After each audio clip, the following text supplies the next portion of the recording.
कहाँ से ख्याल आया सीएसआईआर नेट की प्रिपरेशन करने का? टीचिंग ही आपका पैशन था, इस वजह से आप नेट की प्रिपरेशन के लिए आए। सबसे इम्पोर्टेंट ये चीज़ रही जो आपका सिलेक्शन हुआ, हुँ। उस सिलेक्शन में किसका-किसका कंट्रीब्यूशन रहा?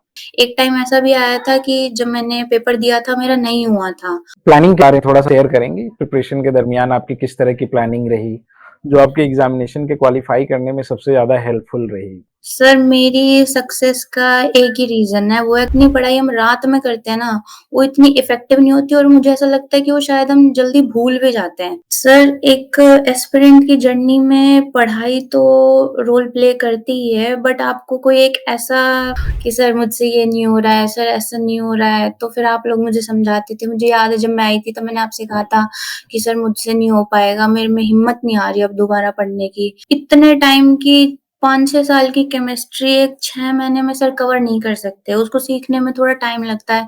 आगे क्या इसके बाद अब क्या प्लानिंग है? आगे क्या करना है? जो अभी रिसेंट एस्पायरेंट्स हैं, जो प्रिपरेशन कर रहे हैं सीएसआईआर नेट की, उन लोगों के लिए कोई स्पेशल मैसेज जो उनकी हुँ। प्रिपरेशंस में हेल्प करे?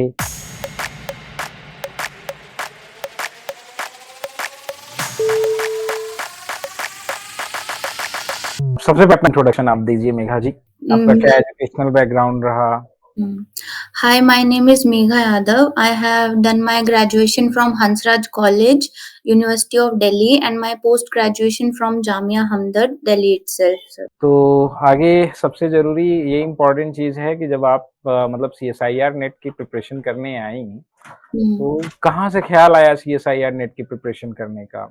मतलब ये कहाँ से कैसे सोचा कि नहीं हमें नेट की तैयारी करनी चाहिए? कहीं न कहीं कोई न कोई इंस्पिरेशंस तो होगा जो इंस्पायर्ड किया होगा प्रिपरेशन के लिए? हाँ जी सर। सर मेरी एक फ्रेंड थी स्वाति मदान, उसने यहीं से एएसएपी कैंप टाइम से ही कोचिंग ली थी और वो अभी अपनी करंटली वो आईआईटी हैदराबाद में अपनी पीएचडी कर रही है।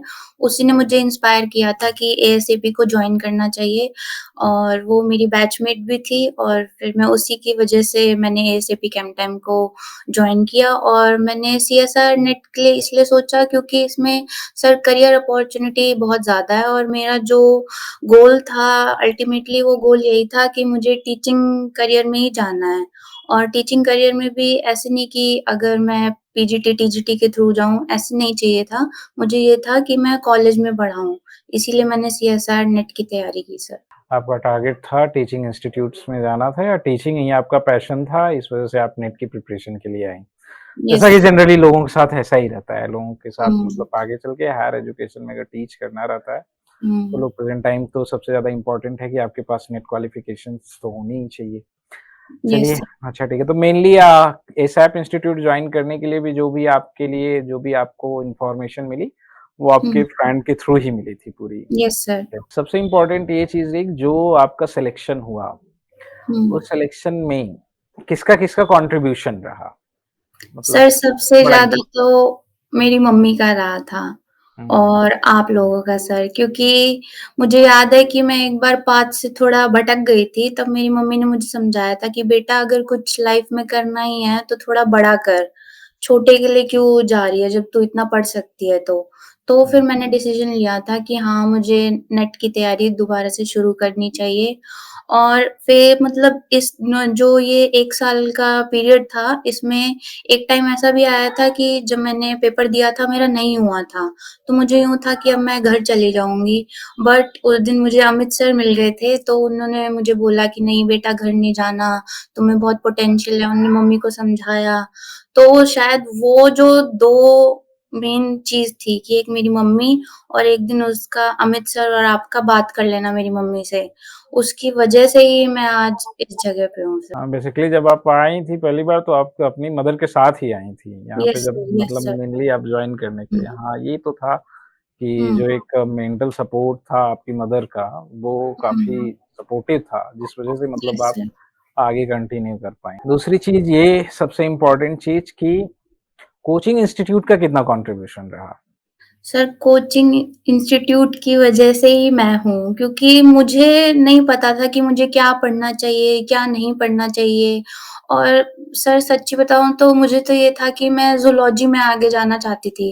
बट मेरे मम्मी-पापा ने बोला कि केमिस्ट्री एक एवरग्रीन सब्जेक्ट है बेटा, उसको ऑप्ट करो।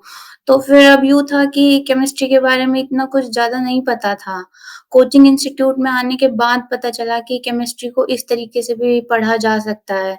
और तब पता चला कि जब हम पहले जो पढ़ा करते थे, वो कितना गलत था, हमें नहीं पता था कि हम इतना गलत पढ़ने लग रहे हैं।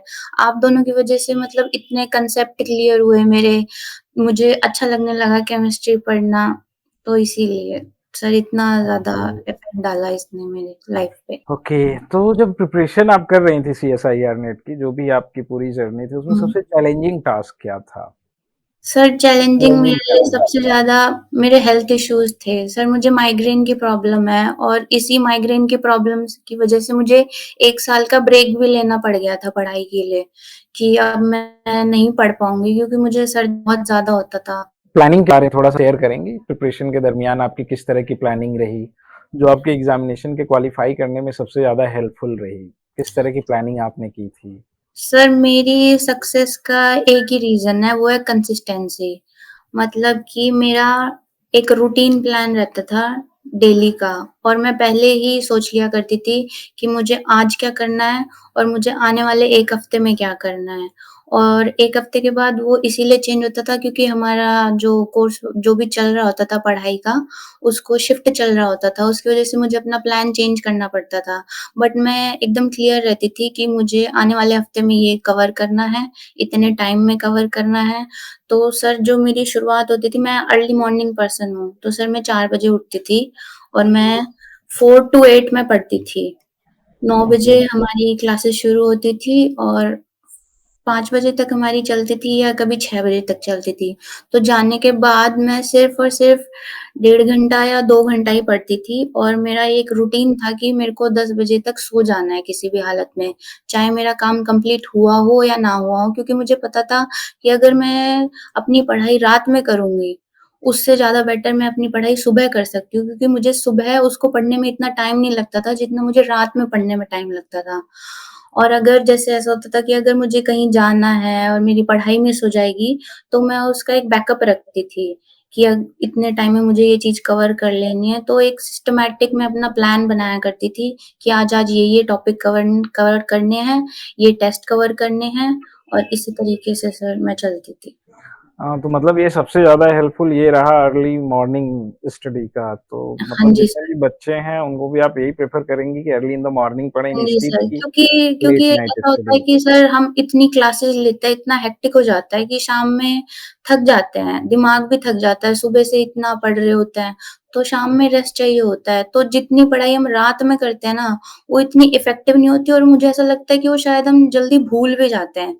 अगर हम सुबह पढ़ते हैं तो वो हम भूलते नहीं हैं और हमें वो ज़्यादा देर तक याद भी रहता है और सुबह वो चीज़ें जल्दी कवर हो जाती हैं। तो मैं तो यही प्रेफ़र करूँगी कि सभी को सुबह थोड़ा अपना एक टाइम निकालना चाहिए पढ़ने के लिए। आप अगर 2 घंटे भी निकालोगे तो वो भी इनफ होगा पढ़ने के लिए। अब हुँ, क्लासेस का जनरली क्या रहता है कि इतना लॉन्ग सिलेबस है, उसे 6 मंथ में हुँ, कंप्लीट करना है, तो हुँ। अगर हमें सिलेबस कंप्लीट करना है, तो क्लासेस तो थोड़ा-सा लंबी रखनी ही पड़ती है। हाँ जी क्योंकि सर। सबसे ज़रूरी ये होता है कि मोस्ट ऑफ यूनिट्स जो हैं, वो बच्चों को कराई जाएँ। हुँ, ज़्यादा से हुँ। ज़्यादा यूनिट कराई जाती है, तो लास्ट टाइम में बच्चों के लिए क्या रहता है ना कि सेलेक्ट करना बहुत आसान रहता है। हाँ जी तो सर। इसलिए और जनरली क्लासेस थोड़ा-सा रिलेटिवली लंबी रहती ही हैं। हाँ, और मैं ये और कहना चाहती हूँ कि जैसे कि जो बाकी स्टूडेंट्स हैं, उन सबको यही कहना चाहती हूँ कि जैसे भी कोई भी अगर टीचर आपको पढ़ाता है एक लॉन्ग टाइम पीरियड के लिए, तो एक थोड़ा-सा गैप लेके उसके बाद अगर जैसे हम डेली का डेली पढ़ते हैं, तो उसको ज़्यादा टाइम नहीं लगता पढ़ने के लिए। Maximum to maximum half hour लगेगा अगर आप पढ़ना चाह रहे हो और आपने डेडिकेटेड होके आपने क्लास में पढ़ाई की है तो। तो मैं ये कहना चाहूँगी कि जो आपका डेली का डेली काम है, वो डेली की डेली खत्म कर देना चाहिए और जो नेक्स्ट मॉर्निंग की सुबह होगी, उसमें आपको क्वेश्चन प्रैक्टिस करनी चाहिए उससे रिलेटेड।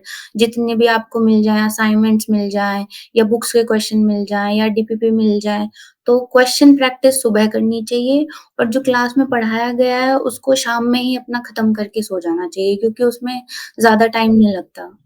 मेनली रिवीजन जब आप यहाँ से पढ़ के हुँ, गए हो, तो मुश्किल से अगर आप ढाई घंटे, 3 घंटे की हुँ, क्लास है, तो 15 से 20 मिनट में वो सारी चीज़ें रिवाइज़्ड हो जाती हैं, अगर आपको हुँ, क्लास में चीज़ें समझ में आई हैं। अगर आप फुल कंसंट्रेशन के साथ बैठे हो, तो आपको तो समझ में आएँगी। हुँ। ओके, नहीं, बेसिकली जब आपने एसएपी इंस्टीट्यूट जॉइन किया, तो क्या हुँ। आपको अनदर इंस्टीट्यूट्स के बारे में भी आइडिया था या बाकी और कोई भी इंस्टीट्यूट आपकी नज़र में था या कुछ नहीं, ऐसी चीज़ें आई थी? मैंने आपको बताया ना कि मेरा तो गोल ही दूसरी तरफ था, तो मुझे बाकी इंस्टीट्यूट के बारे में भी पता नहीं था और मैंने कभी अदर इंस्टीट्यूट की तरफ देखा भी नहीं क्योंकि मुझे बेस्ट इसी इंस्टीट्यूट में मिल रहा। अच्छा, यहाँ की कौन-कौन सी चीज़ें थी जो सबसे ज़्यादा बेस्ट लगी? सर, एक एस्पिरेंट की जर्नी में पढ़ाई तो रोल प्ले करती ही है, बट आपको कोई एक ऐसा इंसान चाहिए होता है जिससे आप बात कर सको, उसे बता सको अपनी प्रॉब्लम्स, है ना? झिझक नहीं होनी चाहिए मन में किसी को बताते हुए कि मुझे ये प्रॉब्लम फेस हो रही है। तो मुझे ऐसा लगता है अगर वो चीज़ अगर आपको एक लाइफ़ में मिल जाता है इंसान बोलने के लिए, तो आपका आधा स्ट्रगल तो वहीं खत्म हो जाता है। तो वो रोल प्ले जो है वो सर आपने और अमित सर ने मेरी लाइफ में प्ले किया था क्योंकि जब भी मुझे प्रॉब्लम आती थी या मुझे किसी भी तरीके की प्रॉब्लम आती थी, मैं आपके पास ही आती थी कि सर मुझसे ये नहीं हो रहा है, सर ऐसा नहीं हो रहा है, तो फिर आप लोग मुझे समझाते थे। मुझे याद है जब मैं आई थी तो मैंने आपसे कहा था कि सर मुझसे नहीं हो पाएगा, मेरे में हिम्मत नहीं आ रही अब दोबारा पढ़ने की। तब आप लोगों ने समझाया था कि तुम आओ, क्लास में बैठो और चुपचाप पढ़ो। तो मैंने वो बात मानी, तो वो काम हुआ और रिज़ल्ट शो हुआ। तो नहीं, जनरली बच्चों के साथ क्या होता है कि वो हिम्मत ही हार जाते हैं कि हमसे नहीं हो पाएगा। लेकिन हुँ, मोस्ट ऑफ बच्चे जब आप ख़ास करके वो बच्चे जो रीजनल इंस्टीट्यूशन से बिलॉन्ग करते हैं, मतलब हुँ, ऐसे कॉलेजेस या यूनिवर्सिटी से पढ़ के आए होते हैं, जहाँ पे आपको वो सिलेबस नहीं पढ़ाया गया रहता है, तो थोड़ा-सा टाइम लगता ही है। आपको पहले हुँ, पूरा सिलेबस समझना होता है। जब जनरली बच्चे हुँ, ये चाहते हैं कि उसी 6 मंथ में उनका सिलेक्शन हो जाए या एक बार ही जब पढ़ रहे हैं तो उनका फटाक से सिलेक्शन हो जाए। तो हुँ, टाइम तो लगता ही है इंस्टीट की, अगर कोई आईआईटी से एमएससी है या तो कोई सेंट्रल हुँ, यूनिवर्सिटी से, क्योंकि दोनों जगह का सिलेबस जो है वो बहुत डिफरेंट होता है। तो हुँ। खास करके आप रीजनल इंस्टीट्यूट्स या रीजनल यूनिवर्सिटीज़ के बच्चों को ये सजेशन आप देंगी कि हिम्मत नहीं हारना है। ये हिम्मत बड़ा नहीं इम्पोर्टेंट है। हारना है और ये सोच के नहीं चलना है कि ये अभी हो जाएगा, 6 मंथ में हो जाएगा क्योंकि आप इतने टाइम की 5-6 साल की केमिस्ट्री एक 6 महीने में सर कवर नहीं कर सकते, उसको सीखने में थोड़ा टाइम लगता है। 6 महीने में तो आपको यही पता चलता है आपको पढ़ना क्या है, कितना क्या है, सॉर्ट आउट करनी है चीज़ें, सिलेबस इतना वास्ट है तो आपको पता होना चाहिए आपके स्ट्रॉन्ग पॉइंट क्या है, वीक पॉइंट क्या है, उन सब की एनालिसिस ही हो पाती है 6 मंथ में। जो बहुत ही ब्रिलियंट स्टूडेंट होते होंगे वो फिर भी कर जाते होंगे, पर जो मीडियम स्टूडेंट होते हैं, उनके लिए तो मुश्किल ही है 6 मंथ का सोचिए कि हम 6 मंथ में अचीव कर लेंगे। तो उनको पूरा प्रॉपर टाइम देना चाहिए पढ़ने के लिए कि एक माइंडसेट होना चाहिए कि 6 मंथ में कंप्लीट हो सकता है, बट इतनी उम्मीद नहीं लगानी चाहिए कि हो ही जाएगा। आपको 1 साल का टारगेट लेके चलना चाहिए कि हम 6 मंथ में सिलेबस को जानेंगे, पहचानेंगे और अगली 6 मंथ में अपनी पूरी मेहनत कर देंगे इस पेपर को क्लियर करने के लिए। तो मेनली अगर हम बात करें जैसे आपकी जो टोटल 39 यूनिट हैं सीएसआईआर नेट एग्जामिनेशन में, inorganic um, chemistry, organic chemistry, physical chemistry, um. इनमें से कौन-सी चीज़ों को आपने ज़्यादा सेलेक्ट किया या आप किस यूनिट्स को ज़्यादा प्रेफ़र करेंगी जिससे किसी भी स्टूडेंट्स का सिलेक्शन आसानी से हो सके? या आपने इन तीनों में से क्या तीनों पेपर का इक्विवेलेंट प्रिपरेशन किया था या पर्टिकुलर यूनिट्स आपने सेलेक्ट की थी? थोड़ा-सा इसके बारे में बताइएगा। जी सर, सर मैंने तीनों ही पढ़ के गई थी मैं ऑर्गेनिक, फिज़िकल और इनऑर्गेनिक क्योंकि मुझे ऐसा लगता था कि पेपर का कुछ भी पता नहीं होता कि कब कौन-सा पार्ट जो है वो हार्ड आ जाए। अगर मान लीजिए मैं ऑर्गेनिक बहुत अच्छे से पढ़ के गई हूँ और वो हार्ड आ गई और फिज़िकल में ऐसा क्वेश्चन आ रखा है जो बहुत आसान है, थोड़ा भी पढ़ा होता आपने तो वो हो जाता। तो उसकी वज़ह से तो मेरा सिलेक्शन रुक जाएगा। तो मुझे ऐसा लगता है कि हमको तीनों टॉपिक जो हैं, तीनों जो केमिस्ट्री हैं, वो तीनों पार्ट कवर करके जानी चाहिए और मैंने अपने इस पेपर के लिए तीनों ही पढ़ा था सर, इक्वली ही पढ़ा था। मतलब कुछ ऑर्गेनिक, इनऑर्गेनिक, फिजिकल को आपने मतलब इक्विवेलेंट पूरी प्रिपरेशन की थी। हाँ जी, क्योंकि मैं 2 ये यूनिट नहीं कहूँगी कि सर कि मैं 100% ही पूरा कवर करके गई थी टॉपिक्स, बट मैं हाँ, तीनों को मैंने कवर करा था, मेजर पोर्शन मैंने उनका कवर किया था सर। ताकि पेपर चाहे फिजिकल टफ आए या इनऑर्गेनिक हुँ, टफ आए या ऑर्गेनिक टफ आए, हुँ, तो आपको प्रॉब्लम ना हो मतलब क्वेश्चंस हुँ, वहाँ अटेम्प्ट करने में। हाँ, जनरली ऐसा होता ही है कि किसी न किसी पेपर में कोई एक पोर्शन जनरली बिल्कुल। क्या हो जाता है टफ हो जाता है, एक मीडियम हुँ, रहता है, एक बहुत ही सिंपल रहता है। तो हुँ, जनरली अगर आप कोई 2 करके जा रहे हो, पता चला उसमें से कोई एक टफ हो गया, तो आपके सिलेक्शन की जो प्रोबेबिलिटीज़ होती है, वो क्या हो वो जाती है, कम वो हो जाती है। मिनिमाइज़्ड हो जाती हैं चीज़ें। हुँ। आगे की क्या प्लानिंग है? मतलब आगे क्या इसके बाद अब क्या प्लानिंग है? आगे क्या करना है लाइफ़ में? सर आगे मुझे पीएचडी ही करनी है और पीएचडी कंप्लीट होने के बाद मुझे असिस्टेंट प्रोफ़ेसर के लिए अप्लाई करना है। तो रिसर्च के लिए कौन-सा इंस्टीट्यूट प्रेफ़र कर रही हैं? कैसे इंस्टीट्यूट के बारे में आप सोच रही हैं कि मतलब वैसे का कौन-से इंस्टीट्यूट से रिसर्च करना चाह रही हैं? सर करंटली तो अभी मैं बीएचयू में एनरोल्ड हूँ, लेकिन मैं ये चाहती हूँ कि मैं आईआईटी दिल्ली को प्रेफ़र करूँ, आईआईटी बॉम्बे को प्रेफ़र करूँ। हुँ। यही है सर अभी तो 2 मतलब टारगेट। मेनली जो टारगेट है वो आईआईटी जॉइन करने का पूरा यस आपका सर। टारगेट है। हाँ, और अगर सर सीएसआईआर की लैब हो जैसे सीएसआईआर, सीएसआईओ है जो चंडीगढ़ में है वो और सीएसआईआर जो आईजीआईबी है वो, ये हुँ, 2 भी हैं सर। ओके। ये आपका सर। बैकग्राउंड वैसे बायोलॉजी रहा है ना? मतलब हाँ आप जी। बायोलॉजी से हुँ। आपने हाँ जी सर। हाँ, नहीं सही है। और कोई मैसेज जो अभी रिसेंट एस्पायरेंट्स हैं जो प्रिपरेशन कर रहे हैं सीएसआईआर नेट की उन लोगों के लिए कोई स्पेशल मैसेज जो उनकी हुँ। प्रिपरेशंस में हेल्प करे? सर मैं उन्हें यही कहना चाहूँगी कि लाइफ़ थोड़ी जो है जब आप एस्पिरेंट होते हैं तो थोड़ी डिसिप्लिन्ड लाइफ़ होनी चाहिए। आपको पता होना चाहिए कि आप किस चीज़ के लिए तैयारी कर रहे हो और उसके लिए कितनी मेहनत लगेगी। टाइम वेस्ट नहीं करना चाहिए और अगर मैं ऐसा नहीं कहूँगी कि बिल्कुल जैसे कि मज़े नहीं करने हैं या कहीं घूमने नहीं जाना है, वो जाओ, लेकिन उसकी वज़ह से आपकी पढ़ाई कभी भी अफ़ेक्ट नहीं होनी चाहिए। आपका एक डेली का रूटीन होना चाहिए और जो सबसे बड़ी बात है, जो मेरे सक्सेस के पीछे कारण यही है कि जब भी मैं क्लास लेती थी, मैं हमेशा उसके एक शॉर्ट समरी बनाती थी। मेरे पास फिज़िकल, इनऑर्गेनिक और ऑर्गेनिक तीनों के समरी थी। मैं कंपाइल कर देती थी उसको एक जगह में। मेरे पास 3 कॉपी हैं, समरी नोटबुक जिसे मैं कहती हूँ, क्योंकि जब लास्ट टाइम आता है तब आप इतनी मोटी-मोटी कॉपी नहीं पढ़ सकते हो। आप उस समरी को पढ़ो और उसको पढ़ के पेपर दे के आओ।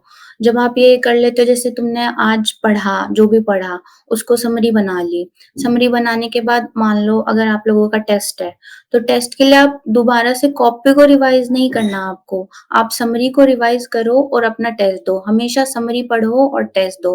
और जो भी कुछ अगर आपको लगता है कि न्यू है, कुछ ऐड ऑन हुआ है क्योंकि हर चीज़ नोट्स में नहीं आ सकती। नोट्स में तो वो टेस्ट के थ्रू आती है। तो टेस्ट में वो देखो कि क्या न्यू चीज़ें, न्यू क्वेश्चन्स ऐड हुए हैं और वो न्यू क्वेश्चन जो हैं वो हमारी कॉपी में होने चाहिए या नहीं होने चाहिए। उनमें क्या क्या ऐसा पॉइंट है जो हम समरी में इंक्लूड कर सकते हैं, जो हमारे पेपर में हेल्प कर सकती है। उन सब चीज़ों का ध्यान रखना बहुत ज़रूरी है। और मतलब अगर मेनली ये कहने का मतलब कि अगर बच्चे को रिवाइज़ करना है, तो आप सीधा अपने नोट्स पे ही मत जाओ। एक बार नोट्स अगर पढ़ो तो आप उसका उसकी समरी बनाओ और हुँ, रिवीज़न के लिए जो समरी आपकी होगी, वही आपकी सबसे ज़्यादा हेल्पफुल रहेगी। हाँ, ये बात यस तो सर। बिल्कुल सही है, क्योंकि अगर हुँ, आप बार-बार अपने नोटबुक को उठाकर आप रिवाइज़ अगर करने जाओगे, तो आपको बहुत भारी लगेगा, बहुत बर्डन लगेगा। और यस सर। एग्ज़ाम की जब हम तैयारी करते हैं, तो लास्ट 10 टू 15 डेज़ हमारे लिए काफ़ी क्रूशियल होते हैं। और हुँ, उसमें अगर हमारे पास उतने मोटे-मोटे नोट्स पड़े हैं, तो पहले तो वैसे ही देख के डर लग जाता है कि इतनी चीज़ें हमें पढ़नी है। तो यस समरी सर। में जनरली यही होता है कि अगर आप कंपाइल करके organic chemistry, inorganic chemistry, physical chemistry को अगर आप इतने लेबोरियस हो कि एक नोटबुक में अगर आप लेके चले आओ, तो हुँ, आपके लिए बड़ी चीज़ें आसान हो जाती है। और ऐसा ही नहीं कि वो नोट्स आपके लिए हमेशा रहेगा। आप किसी भी कॉम्पिटिटिव हुँ, एग्ज़ाम में पार्टिसिपेट करेंगे, तो नोट्स आपके लिए जो हमेशा आपके लिए हेल्पफुल रहेगा, अगर यस आपकी सर। प्रिपरेशन एकदम अच्छे से रही है। हुँ।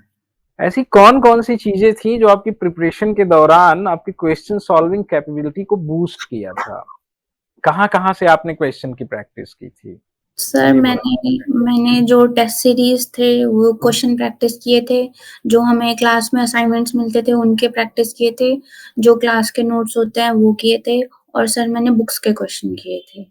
कौन-कौन सी क्योंकि बुक्स जनरली आपने प्रेफ़र की थी अगर सर पूछा जाए? मैंने ऑर्गेनिक के लिए क्लेडन की थी, ज़ाइफल की थी और कैरोथर की थी। ओके। इनऑर्गेनिक के लिए सर मैंने हुई की थी, मिसलटार की थी, हाउसक्राफ्ट की थी और यही और फिज़िकल के लिए मैंने एटकिन्स की थी और मैक्वेरी की थी पीएसपी की थी, केएल कपूर की थी और दैट्स इट सर।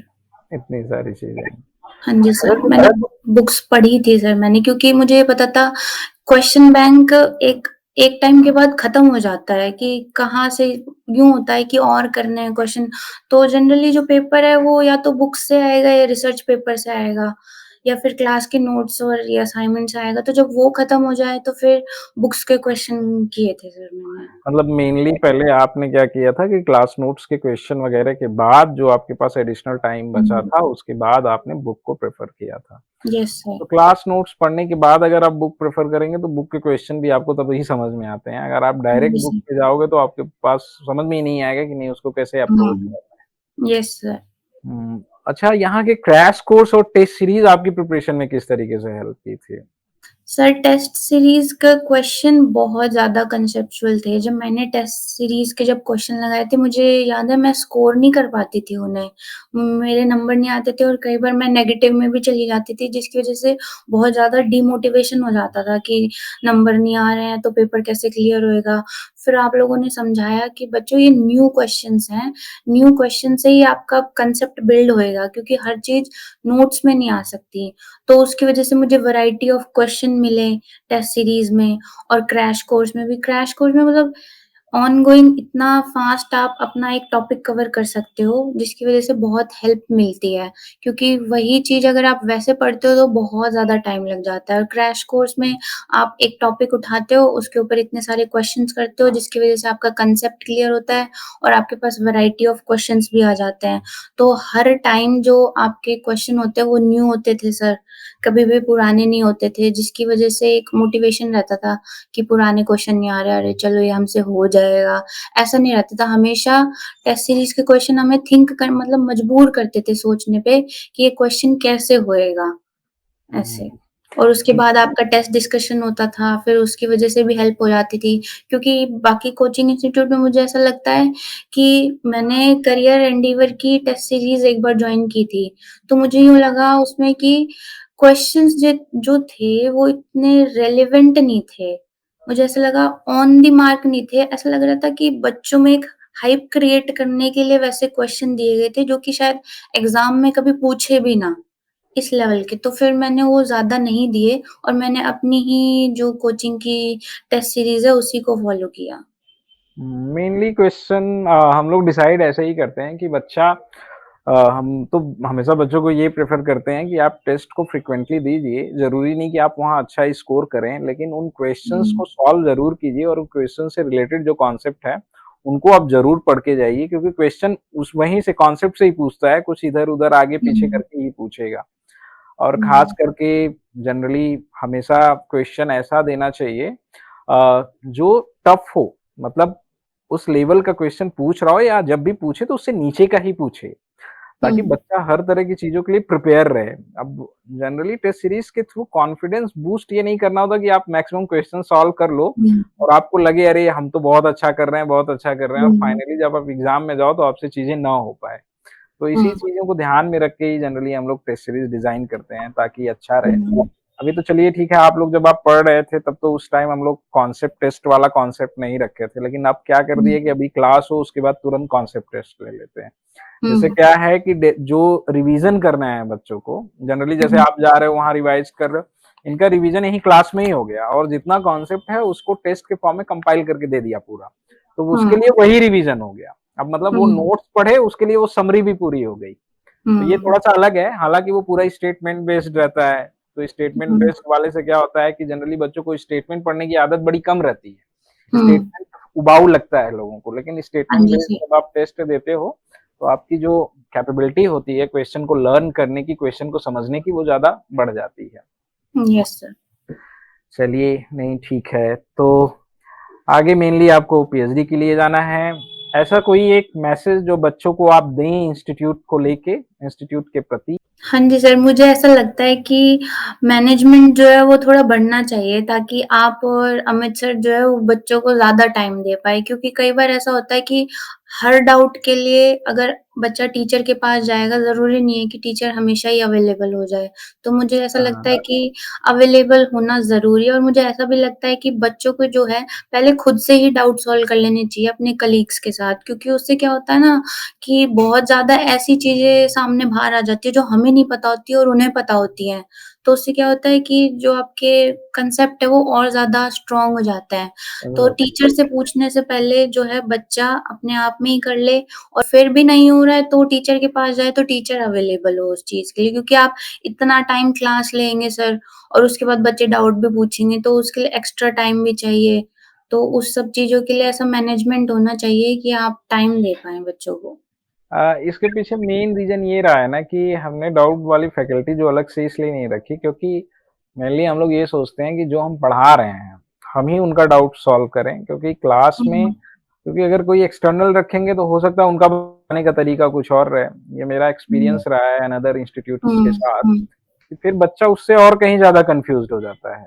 अब हुँ, स्पेशली ऑर्गेनिक केमिस्ट्री या फिजिकल केमिस्ट्री या इनऑर्गेनिक केमिस्ट्री, सब में ये बात होती है कि हुँ, अगर पढ़ा जो रहा है वो डाउट अगर ले बच्चों का, तो बच्चों को जो क्लियर करना होता है ना, वो जल्दी क्लियर हो जाता है। इंस्टीड की कोई दूसरा लेगा तो फिर और ज़्यादा कन्फ्यूज़न होने लगते हैं। Yes sir. फ्यूचर में देखेंगे, हम लोग सोचेंगे इसके हुँ, पीछे, इन चीज़ों हुँ, के लिए। कोई नहीं, ये बहुत ही हेल्पफुल रहेंगी चीज़ें। हुँ, और ठीक है, तो बाकी ये इम्पोर्टेंट हैं चीज़ें। और हुँ। कोई फाइनल मैसेज? बस सर यही कंसिस्टेंट रहना है बस सभी सबसे बच्चों को। इम्पोर्टेंट कंसिस्टेंसी है। क्योंकि अगर मोटिवेशन होना ज़रूरी है, लेकिन मुझे ऐसा लगता है कि मोटिवेशन कुछ दिन का ही होता है, वो खत्म हुँ। हो जाता है। कि कई बार हम भी ऐसी मोटिवेटेड वीडियो देख लेते हैं, 2 दिन पढ़ लेते हैं, फिर नहीं पढ़ते हैं। तो वो खुद में ही होना चाहिए कि पढ़ना है तो मतलब पढ़ना है। ये फ्यूचर में अगर आपको कोई अपॉर्च्युनिटीज़ मिलती है हमारे इंस्टीट्यूट के साथ काम करने की, हुँ। लाइक कोई सेमिनार वगैरह या किसी भी तरह की अपॉर्च्युनिटीज़ मिलती है, और अगर आपके पास टाइम रहता है, तो उस प्रोसेस में इंटरेस्टेड रहेंगी? Yes sir, of course sir मेरी ज़िंदगी इस इंस्टीट्यूट ने बनाई है तो रहूँगी मैं। हुँ, ठीक है मेघा, तब ठीक क्लोज़ है सर, करते हैं, ठीक है? ठीक है sir. Okay, thank you sir. चलिए, टेक केयर बच्चे। हुँ। ओके।